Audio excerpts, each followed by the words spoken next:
Ang mga aralin sa video na ito ay alamin natin ang kahulugan ng mga salita na ginamit sa akda sa ating talasalitaan. Ikalawa, tukuyin natin ang mechanics sa pagsulat na diksyon, estilo at paggamit ng transitional at kohesyong gramatikal.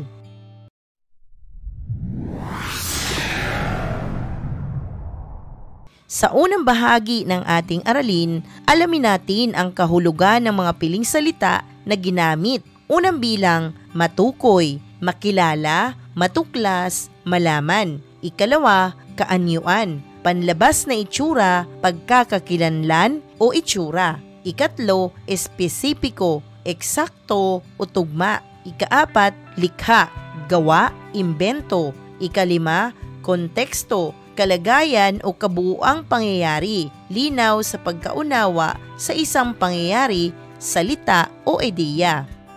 Ika-anim, pormal na salita, salitang pamantayan na ginagamit ng mga nakapag-aral sa wika, kalimitang ginagamit sa mga paaralan. Ikapito, pangalan, noun sa English, tumutukoy sa ngalan ng tao, bagay, puok, hayop at pangyayari. Ikawalo, panghalip o pronoun sa English, salitang pamalit sa ngalan o pangalan na nagamit na sa parehong pangungusap o kasunod na pangungusap. Sa ating pagpapatuloy, narito ang mechanics sa pagsulat. Unang bilang, estilo. Ito ay tumutukoy sa pamamaraan o paraan ng pagsulat na nagsisilbing gabay sa mambabasa na matukoy ang layunin ng manunulat.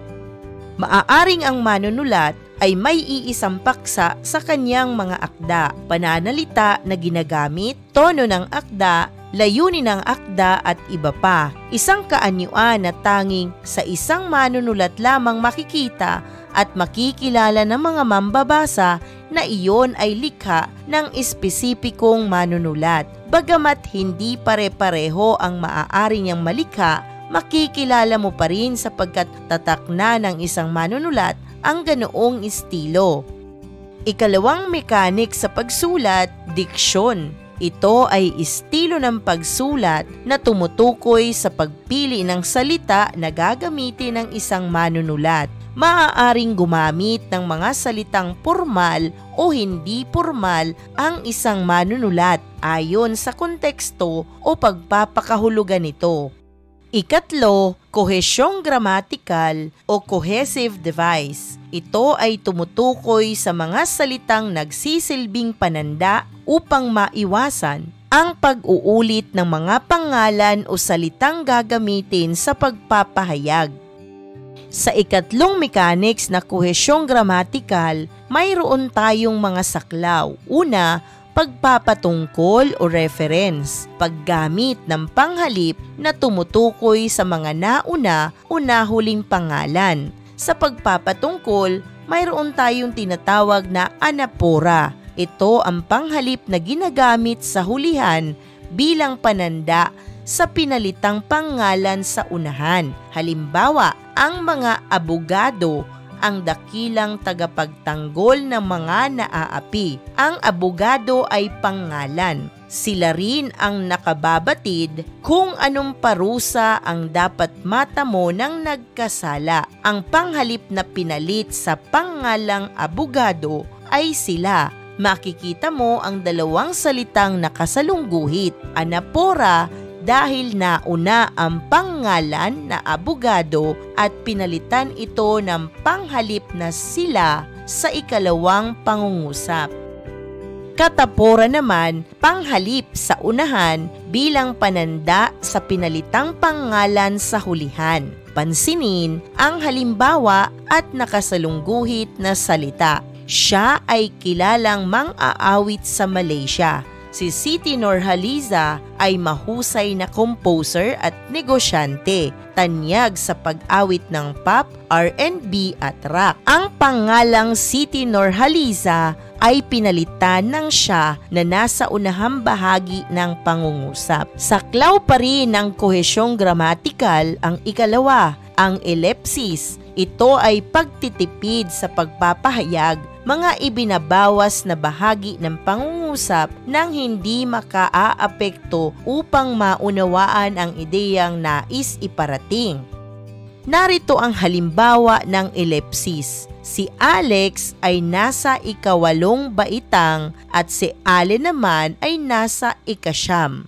Pansinin, inalis sa hulihang bahagi ng pangungusap ang baitang, ngunit hindi ito nakaapekto sa kahulugan ng pangungusap o ng mensahe ng pangungusap. Ikatlong saklaw ng kohesyong gramatikal ay pagpapalit. Ito ang paggamit ng iba't iba pang salita o referensya sa pagtukoy ng bagay o kaisipan. Maaaring ang pinapalitan ay pangalan, nominal, pandiwa, verbal o isang sugnay o klosal. Ika-4 na saklaw ng kohesyong gramatikal ay pag-uugnay. Ito ang paggamit ng pangatnig upang pag-ugnayin ang dalawang ideya o pangungusap gaya ng kapag, upang, subalit, dahil, habang, kung at iba pa.